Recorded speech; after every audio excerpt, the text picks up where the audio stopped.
Welcome to Southern Orthopedic PrepZone Game Time, driven by Carl Cannon.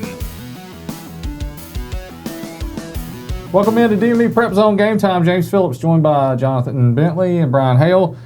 Week 2 of the high school football season, and our game of the week this week is going to be the Jasper Vikings traveling to Cullman for the big rivalry game. These two teams don't like each other at all. Like, it's came to blows before, right? You were at that one. Yes. But, you know, being a rivalry, the last 2 seasons they've played each other, everything's been really, really good. Both sides have a lot of respect for each other. They just want to beat each other. But this is a game that Jasper really probably needs more than Cullman, right? Well, it's a rubber match. And, of course, Cullman's been the 6A for the past couple of seasons. Jasper is just starting back in 6A. And this would be a really good way to get established, not only beating the rival, but beating another 6A team. Well, Jasper comes off a home win over a really good Mars Hill team that I think surprised a lot of people in the stands, but we knew going in they were going to be pretty tough. It's not your typical 2A. I mean, this is a state contender for a reason. You know, they played a good Jasper team. They were always a little behind, but they played them. They gave them a challenge. That's all you want. Right. That's right. Yeah. Well, and it's the first road test for Jasper too. I talked to Coach Bailey earlier this week, and he said that even with the coronavirus stuff, that it's really no different. They're treating it just like they would any other road game, and that they'll be prepared and ready to go to Cullman and know it's going to be a tough place to play.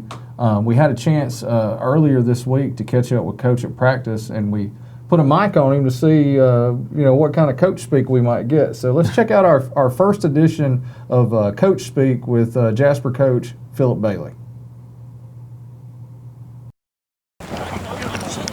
Run the ball in the end zone, honey. No.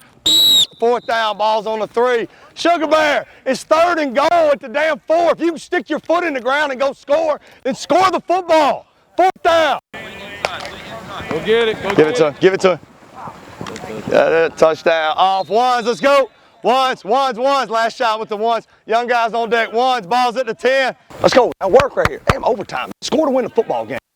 Get your tail going. Ball's on the 3 right there. 3rd down. Ball's on the 3. Right ass. 3rd and goal. 3rd down. 3rd and goal. Hey, down, Rita. Get your butt down, Britt. Heavy hands. Why do we clap so softly?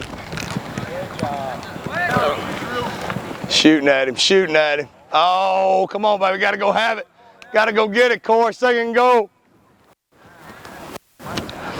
He likes you, Squirt. He likes you. That outside. Run it. Hope. Got to strike him right. If he's high and outside, I got to strike him and accelerate. Run your back. I got to accelerate my feet, right? Don't let him cage the football. Jasper goes. Tight drop, tight finish. That's what I'm talking about. Go nail. Pin that thing, man. Be somebody. Feet. Now feet. Oh, good. Pin him on the back half of the ball. Dock you up. Dock. Now feet. Elbow down. Oh, hop up, hustle back. Get up, hustle back. Tuck that elbow in. Not chicken winging that thing. Elbow down, thumb up. Brody, you're up. Dig it left toe on the ground. Good first step. Tight drop, tight finish. Feet. Got to come off the rock, baby. Oh, hey, you got to come off the ball. Jody, don't catch him, right? First 2 steps in the ground. Initiate contact on his side of the line of scrimmage, right? Trying to base block him. Go get him. All right, now go ram, hat outside, and carry it vertical. Dig that left toe on the ground. Hat speed coming out. Go through it. Feet. Land your hands, man. Now run your feet. There you go. Hey, that's better, man. If you got a fit on his breastplate, now you can control a man, right? Bite him with your hips, low to high, accelerate feet, go finish that thing. Tight, you're up. Work right here now, work. Put the ball down, get good splits, good sets, fix your eyes, low pad level, tight hands, active feet.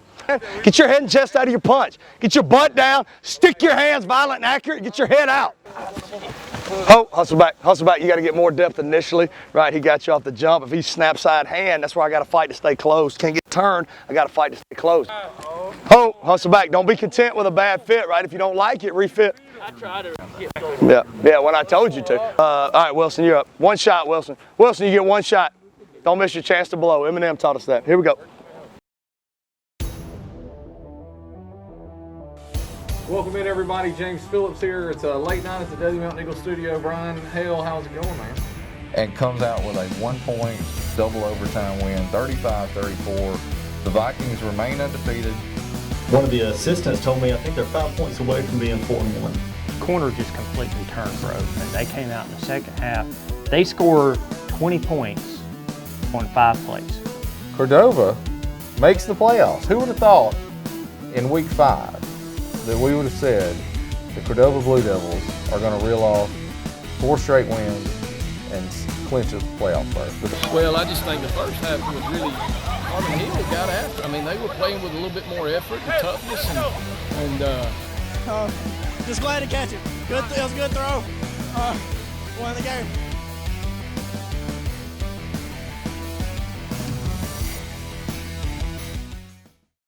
All right, we're back. You see Coach Bailey there. He was letting them have it a little bit at practice. I love the only one get one shot. Right, yeah, talking about he had an Eminem quote.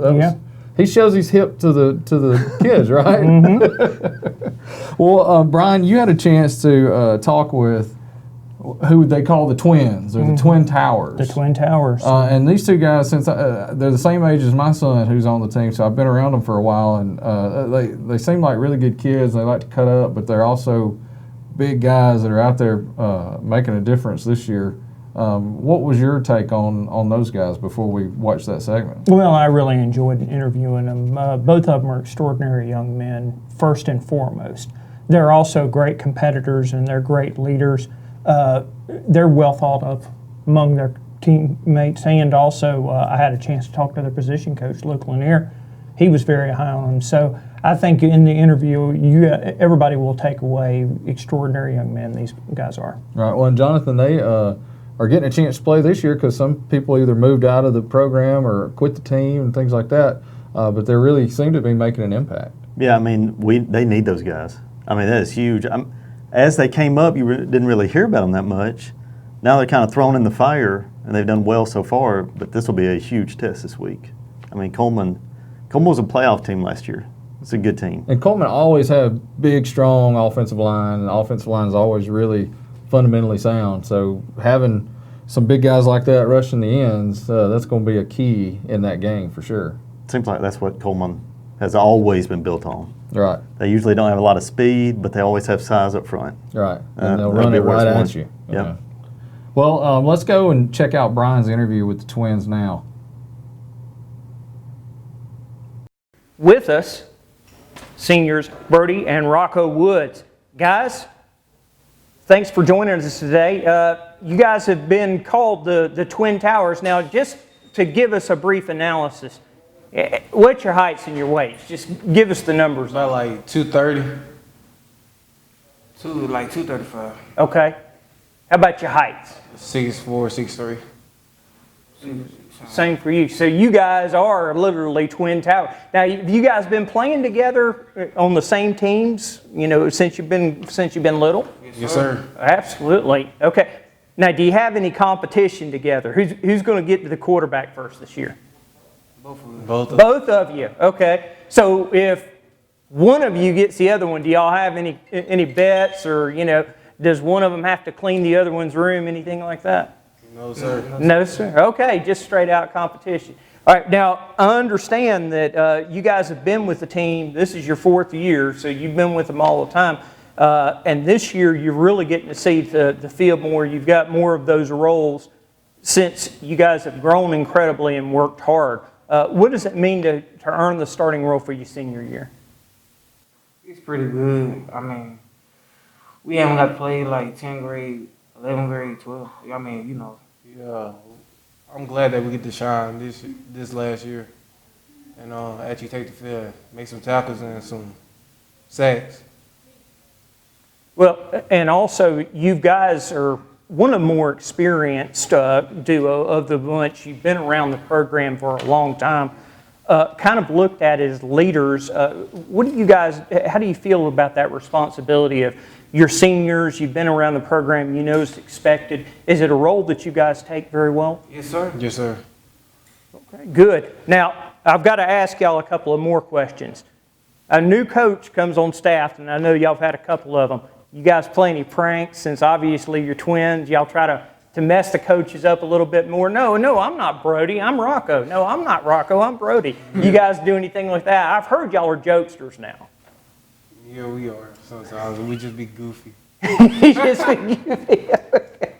Well, what's some of y'all's favorite moments thus far from not only preseasons but games that you've been in? What's some of the real highlights that y'all have had during your career? Brody had I had a fumble. Return for a touchdown door game last season. Oh, really? Yes, sir. Now, I know you had to be on cloud nine. Brody, how was you feeling when seeing brother over there scooping and scoring? Did you feel some real pride? I was happy for him. You were happy for him? You wanted to go grab one of your own, though, didn't you? Yes, sir. Well, and another thing is, guys, is obviously you guys have been really tight and close with the rest of your defense, having the back, and they're with you. During the COVID time that we've had this, how has that cemented you? Do you guys feel that y'all are a close group because y'all all been through something together like this? Yes, sir. Absolutely. We're real close. Good deal. Good deal. Well, guys, we appreciate your joining this. We really appreciate it, and good luck against Cullman. Thank you so much. Thank you. Southern Orthopedic Prep Zone Game Time, driven by Carl Cannon. Presented by Kilgore Green Funeral Home, Nelson, Bryan and Cross, Bank of Walker County, Southern Orthopedic, and Carl Cannon. Welcome back in. One of the big games last week was Curry and Carbon Hill starting off the season on Thursday night, and that's actually where we got our Player of the Week from this week. Guys, which one of you wants to tell us about Player of the Week, who got it, and why? Brian handled it. It was at the game. Oh, well, yeah, you saw that game. So. Yeah, obviously, one of the biggest takeaways from that game was the fact that Coleman McGee went out. He performed dominantly, had 3 total touchdowns, one of them on the ground, one of them receiving, and then on defense, he turned around and recovered a fumble in the end zone for a touchdown as well. So a marvelous performance as part of a 463-yard day overall for the offense, and he had, I believe, over 150, one of 3 players that had 150 all-purpose yards. So just a really dominating performance from the team, and Mr. McGee really set the tone with his performance. Right, and this is a different thing for us. Typically, we give out a Players of the Week each week in the paper. Mm-hmm. We're teaming up with the radio station, Oldies 101.5, and so this will be ours and theirs together, Player of the Week. And we did not get it to Mr. McGee, but we have already. We have given him a plaque, mm-hmm. and each week we'll be taking a plaque to the Player of the Week. I think that's a neat thing, something new we've added this year. Yeah, I like the idea of finally giving them something. Mm-hmm. You know, before they just had the paper, now they actually have something, and that was a good week. Right, shows you were the best of the week. Well, and before they had at least the pride of knowing that we called them the best of the week, yes. Right? That sometimes that's good. Like if I win all the picks each week, I don't get anything for it, but I sure do have a lot of. I walk around here with my head a little higher, you know. We were kind of clogged up this week. Right, we were all clogged up this week. Well, hey, Brian, you actually got a chance to go to Carbon Hill and interview McGee. Let's go to that now and see what he had to say about being our first Player of the Week this season. So, Corey, you had a phenomenal game last week against Curry. Let's read off some of your performance here. Thursday night, you total 158 total offensive yards. You rushed for 100 on 8 carries with a touchdown. You also had 58 yards receiving for a TD. And on defense, you recovered a fumble overall in the end zone there for 3 overall touchdowns. Talk about your performance and how you think everything went last Thursday night. We did pretty good executing. I think our O-line for opening up big holes. We overall did pretty good. Those big guys in front for you, having all 5 of them back from last year, how critical is that for you guys as a team? It's a big help them having more experience, being older, and more experience in the workout, getting bigger and stronger, helps out a lot. The last question, what is it like to start off the year with a big win like that over a county rival going forward into next week? It'll be a good thing for us, keep up our winning streak, I guess you could say. I think it'll be overall pretty good. Well, congratulations again, Corey. And while we're in Carbon Hill, we'll go ahead along with our notable performances. We'll start off with Corey's teammates. Clay Tittle, he was 7 of 12 passing for 159 yards and 2 touchdowns. He also ran for 71 yards and a score on 8 carries for 230 total yards and 3 touchdowns. Devin Daniel also had a great day, 189 all-purpose yards, running for 112 on 5 carries with a touchdown. He also caught 4 passes for 77 yards and a score. For Jasper, the Vikings on Thursday night, Trayvon Stewart ran for 122 yards on 17 carries and 2 touchdowns. Defensively, Mason Slaughter recorded 10 tackles with an interception and a fumble recovery, while also running on 50 yards on offense with a touchdown. And Connor Whitley recorded 12 tackles. Lastly, from Thursday night, for Curry, Caden Riley ran for 151 yards, 24 carries with 1 touchdown. Moving on to Friday's action, let's start off with Dora. Jamarcus Goodman had 114 yards on 17 carries, and he had a touchdown. Darian Wilkerson, he caught 5 passes for 62 yards with a score on offense. And on defense, he had 2 interceptions, returning 1 for a pick 6. For Cordova, Cody Hedrick went 14 of 27 for 187 yards. His top target was Adam O'Rear. He caught 4 passes for 90 yards. For Oakman, Baylor Odom passed for 119 yards with 2 touchdowns. Denzel Chapman led the receivers with 61 yards on 5 passes with a touchdown. Summoning Christian, Tyler Engel had 5 catches for 86 yards. Addison Christian Roberts ran for 70 yards and threw a touchdown pass for 50 yards. And finally, for the Meat Tigers, Matthew Clark ran for 189 yards on 23 carries with 2 touchdowns, and he also had 2 two-point conversions. Welcome back in, guys. Prep Zone Game Time. James Phillips here with Brian Hill and Jonathan Bentley. We're talking about Game of the Week. Jasper will be traveling to Cullman. And one thing this year that's different about Jasper that we've never seen in all of our time here is that they've got several guys who are playing on offense and defense. That's a different sort of thing for especially a 6A school. And what do you guys think about that? You know, that's something you see 2A, 3A. You very seldom see it at this. At 6A, I mean, it's almost unheard of. Right. But if they can do it, and the main thing is staying healthy. Stay healthy and contribute, then I say keep doing it, like Brody Vincent. Yeah. I mean, it was more than him, though. I mean, we had several guys that were doing this. Right. There's about 6 guys, I think. And you talk about injuries. One person that he got a little nicked up early in the game was Kevon Samuel. And he's playing cornerback and wide receiver now.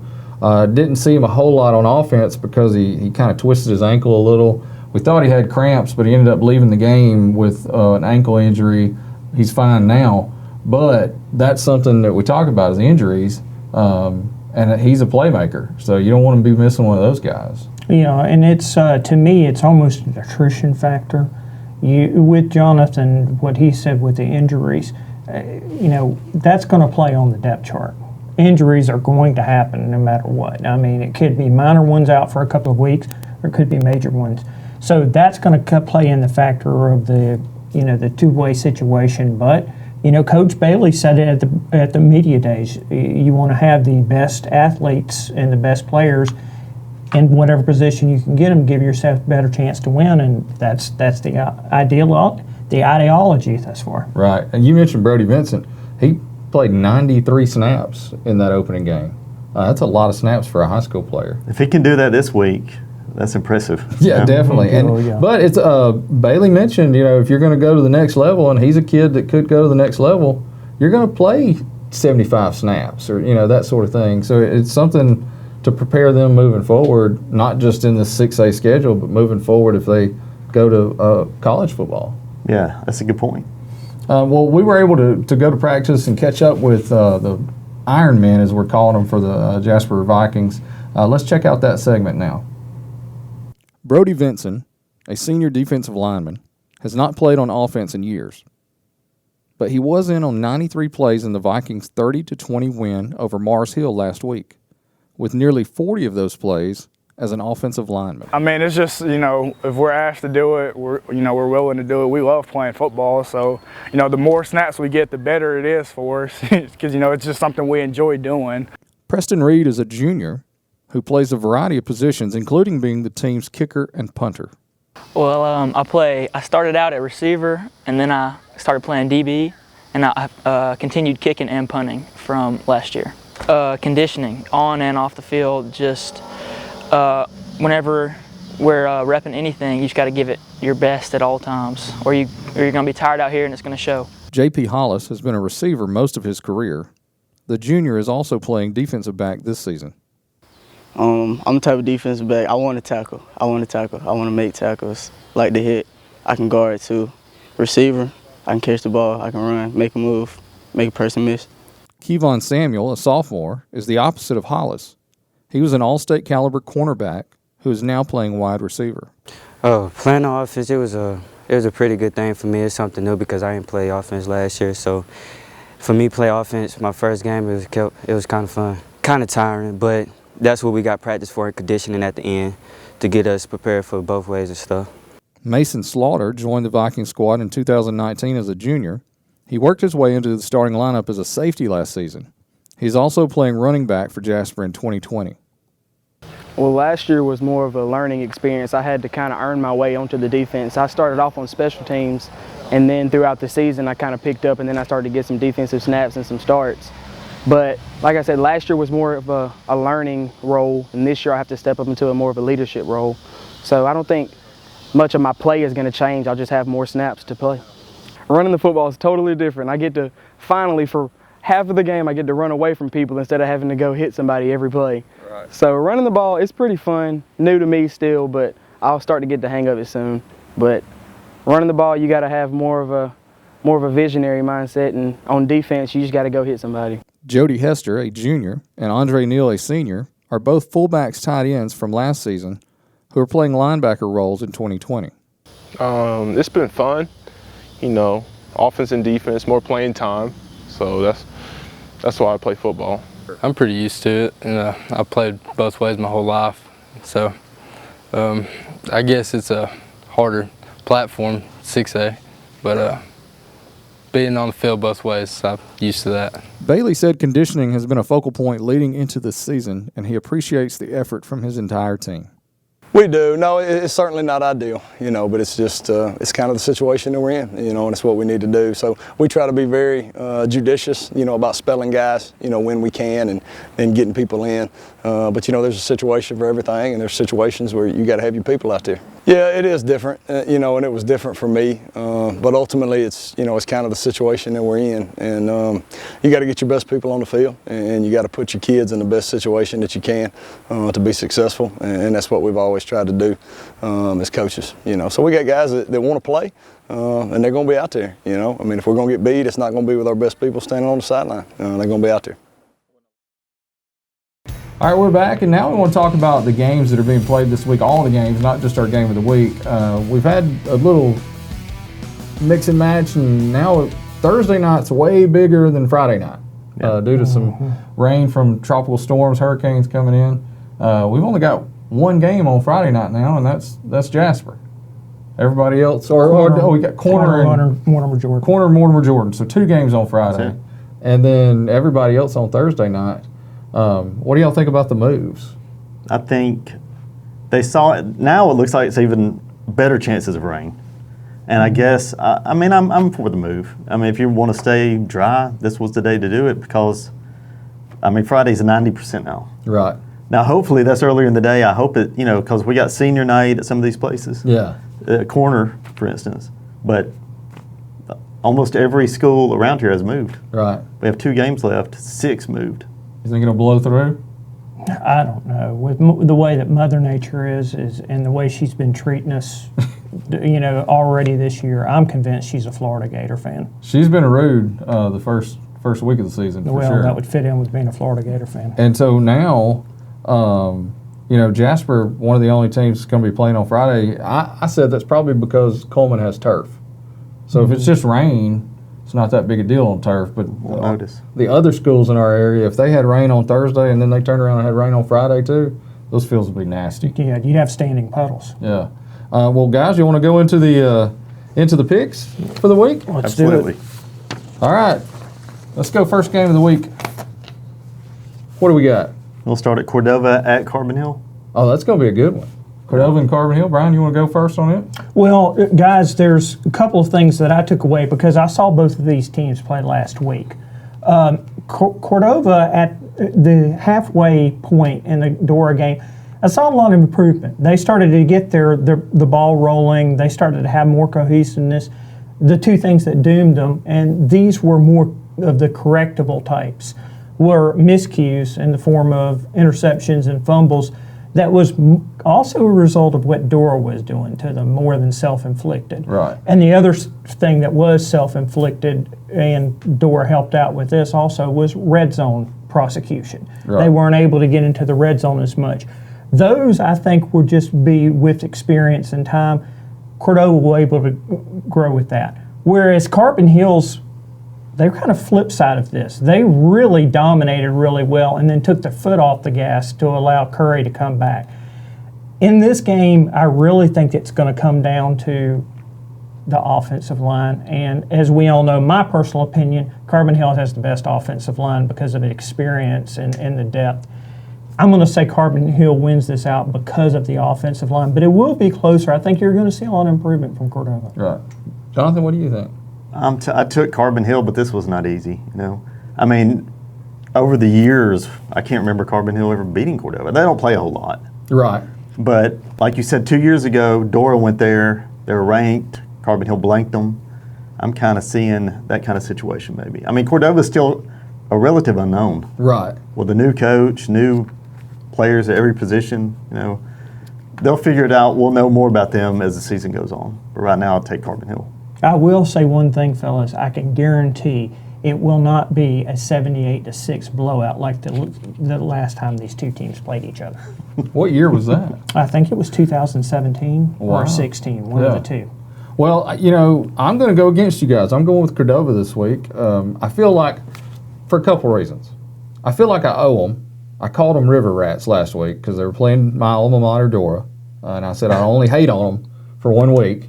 And then, we did call them the Curry Blue Devils in the Playbook magazine by accident.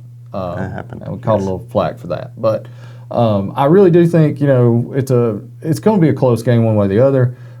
I didn't get to see the game with Cordova, but I feel like they really need some momentum going into their region play because they're stepping up this year. They're going to be a 5A school playing a bunch of Birmingham teams. You need to pick up a win over a team like Carbon Hill if you can. And so I think they're going to put the things together, and you're going to see a different team come out focused and ready to play. And I'm going with the Blue Devils. I hate to go against Chavis, but I think Cordova's going to take this one. Yeah.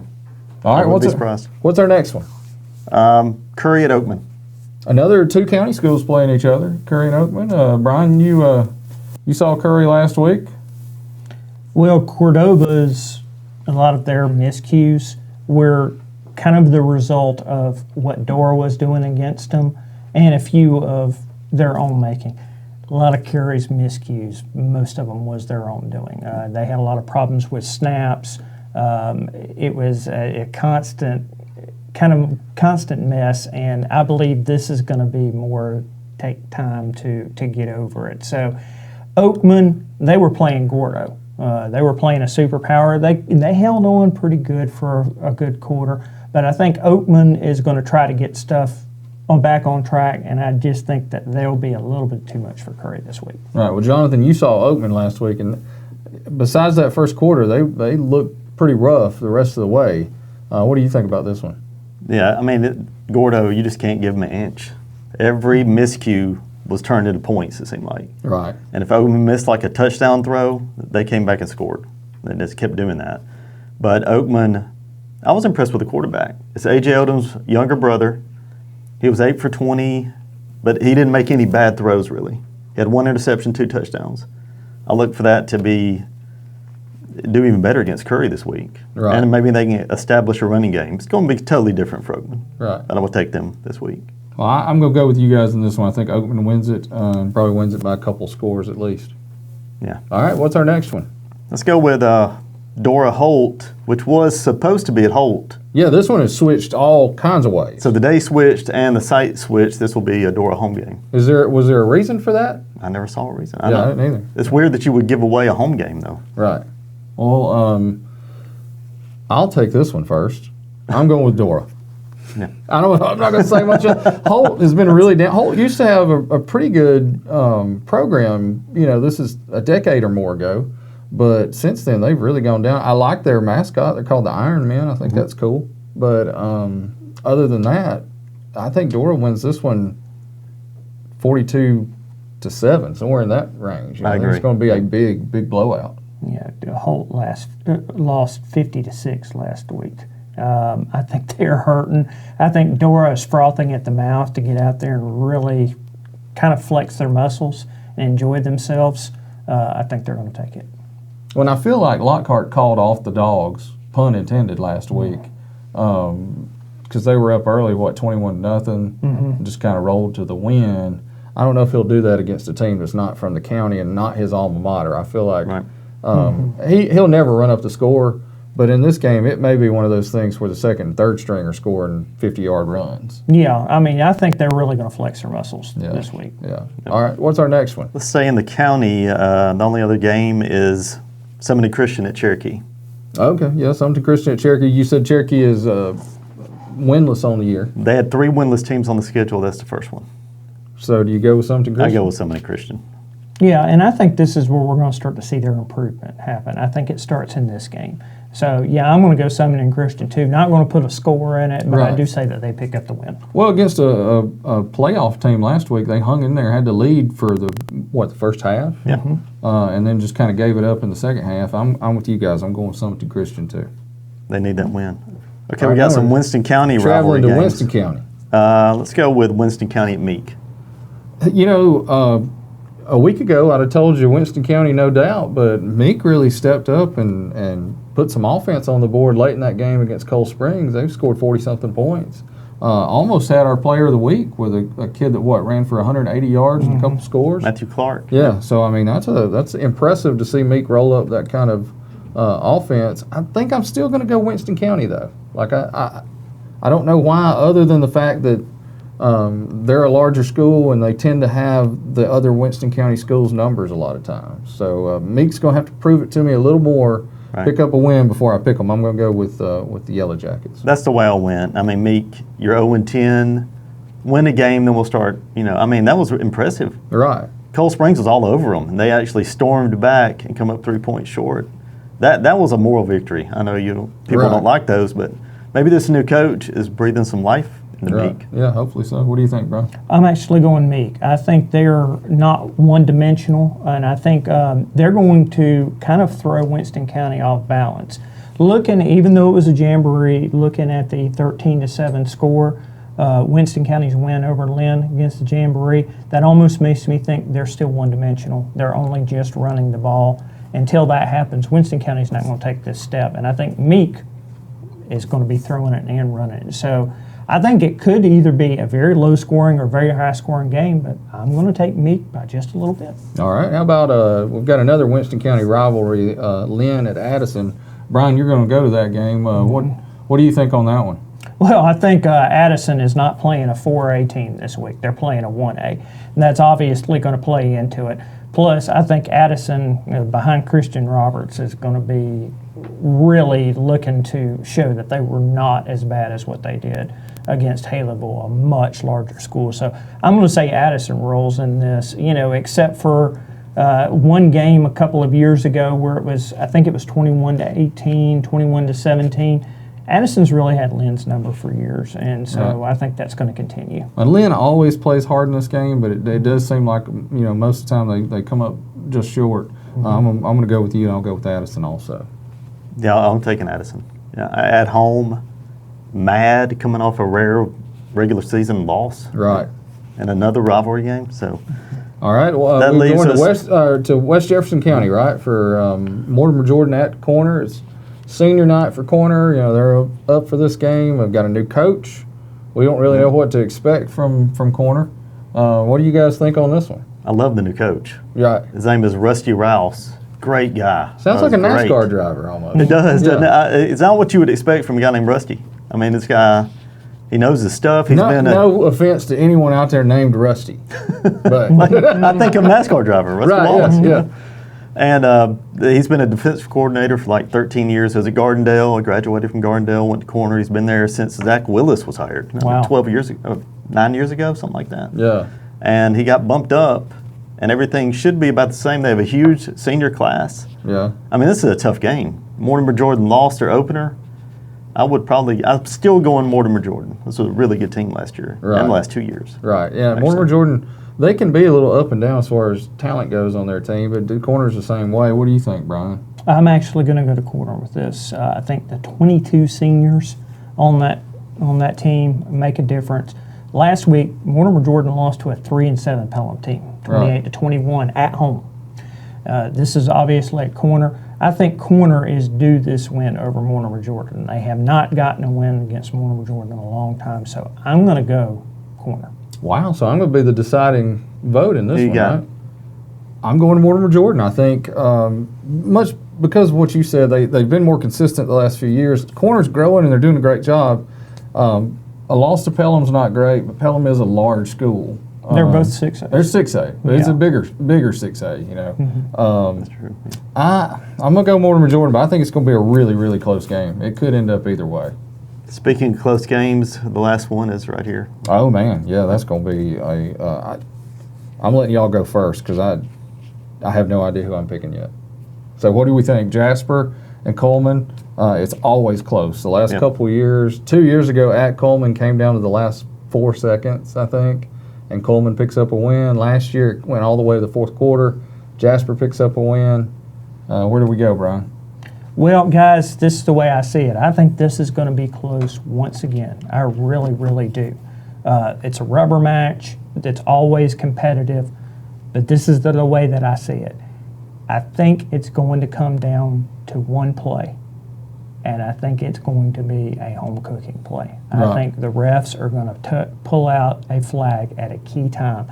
This is not Hamilton home cooking, okay? Right. It's not going to be like that. Right. But I do believe at one point there's going to be a flag, it's going to be holding, it's going to be a negligible false start, something that disrupts it, and I think that's what it gives the edge to Cullman. I hope I'm wrong. Right. I hope I'm wrong, but I just see at home they're going to get that little bit. Just a little home cooking. Yeah. Just like some pinto beans or something. Yeah. That's what's just going to be the difference. I got you. What about you, Jonathan? You remember 2 years ago?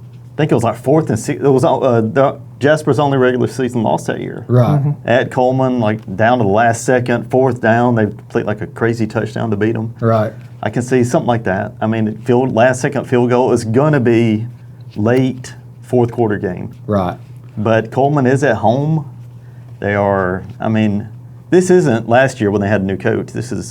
He's in now. They made the playoffs. It's a decent team. So I'm going to go Cullman. Like Brian said, very close. I think Cullman definitely big, strong. They're going to run it right at you. They've got a running back that will just truck you. And he will run you over, and then he'll keep running until he finds another guy to run over until he hits the end zone. And I think it's going to be a super close game. I agree with you. It could come down to an errant flag or something like that. A spot even. Could be a spot situation. I think Jasper has advantages in certain areas. I think Jasper's line has shown in that first week that they can step up. They were much better looking than what I thought they were going to be. I think Jasper has the speed advantage. I think they have the advantage at the skill positions. And I really think Jasper has the advantage at quarterback. Even though Spencer Rosenfeld's a young guy as just a sophomore, he really can make some plays, either with his feet or with his arm. I'm going to go Jasper in a really close one. But, you know, when it's a rivalry like this, you just Katie bar the door, you know, throw everything out the window. It's 35, 34, and 2, I think. Right. I mean, so Jasper last year took the lead in the rivalry. Right, took the lead by 1, so Cullman could tie the rivalry with a win. I mean, that's as close as you get, really. That's what you want. Other than that tie that Dora claims with Cordova, which we don't think that was correct, but we won't go into that right now. Well, guys, anything else before we head out for the week? Remember, guys, we're looking for the player of the week for next week. So that's right. We're watching your performances. Somebody's going to take it home. Let's make sure it's y'all. That's right. And not just us looking. We'd love it if fans, you know, when they see things from PrepZone on our Facebook page, or if they see the scores and that sort of thing, put in there, hey, this guy did this, this, and this, so we can, that'll be some consideration. And, you know, every now and then maybe some peer pressure from fans might make us make a change in our decision. That may be what pushes us in one direction or another. So always comment, like, share our stuff, and be looking, dmeprepzone.com all night. Thursday night we'll have full coverage of the games. You can keep up with scores there. Look at the Daily Mountain Eagle Facebook page. I know that our roving video guy, Jeffrey Winborn, is going to be at 3 different games on Thursday night, and then he's heading to Cullman to cover the Jasper game on Friday night. So on Saturday morning, when you and I are doing our wrap-up show, we'll have all kinds of footage this week. Well, let's hope it's not as late. Yeah, maybe not. Maybe we can get out of there. Let's keep lightning away so we can get finished. For these two guys, I'm James Phillips, and we'll see you Friday. Well, actually, we'll see you Thursday night and Friday night. See you guys then.